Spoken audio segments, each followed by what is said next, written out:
भारत ने आज तीसरे voice of global south summit का आयोजन किया। प्रधानमंत्री नरेंद्र मोदी ने इसका उद्घाटन किया और लगभग 100 से ज्यादा देशों ने इसमें हिस्सा लिया है, जो कि ग्लोबल साउथ देश से आते हैं।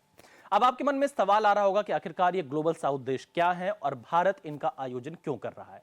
तो अगर हम दुनिया को देखें आर्थिक और सामाजिक आधार पर, तो दो हिस्सों में बांटा हुआ माना जाता है। पहला ग्लोबल नॉर्थ और दूसरा ग्लोबल साउथ। ग्लोबल नॉर्थ में जो दुनिया के विकसित देश हैं, जैसे अमेरिका, यूरोप, जापान, इन देशों को गिना जाता है, जो कि काफी आर्थिक तौर पर संपन्न माने जाते हैं। और अगर हम ग्लोबल साउथ की बात करते हैं तो इसमें विकासशील देश गिने जाते हैं। खासतौर पर इसमें एशिया के देश हैं, लैटिन अमेरिकन देश हैं, इसके अलावा अफ्रीका के तमाम देश इसमें शामिल हैं, जो कि अपने विकास के लिए संघर्ष कर रहे हैं। उनकी अपनी चुनौतियां हैं, खासतौर पर फूड सिक्योरिटी से लेकर तमाम ऐसे चैलेंजेस जो कि वैश्विक स्तर पर दुनिया जिनका ज्यादा सामना करती है, उनकी सबसे ज्यादा मुश्किलें इन ग्लोबल साउथ के देशों के सामने होती हैं। तो ग्लोबल साउथ का आयोजन भारत जो कर रहा है, उसके पीछे विशेष मकसद यह है कि कैसे जो विकासशील देश हैं उनको विकसित देश की ओर आगे बढ़ाया जा सके, उन्हें एक ग्लोबल प्लेटफॉर्म दिया जा सके।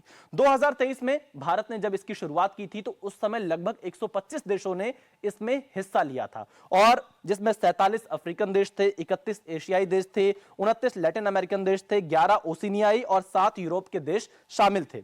और अगर हम भारत के पड़ोसी देशों को देखें तो उसमें बांग्लादेश, श्रीलंका, भूटान, नेपाल, इन देशों ने भी हिस्सा लिया है। ये भी ग्लोबल साउथ का एक हिस्सा है। और इसके साथ ही साथ ओमान, बहरीन, यूएई, जो मिडिल ईस्ट के देश हैं, ये भी इसका हिस्सा बने हुए हैं। दरअसल इसके पीछे भारत का जो मकसद है वो यही है कि कैसे वसुधैव कुटुंबकम के तहत जो ग्लोबल साउथ के देश हैं, जो आमतौर पर कम संसाधन का प्रयोग कर पाते हैं, जो विकासशील देश हैं, उन्हें कैसे ग्लोबल नॉर्थ के बराबरी पे लाया जा सके। इसीलिए भारत ने इसका आयोजन किया है।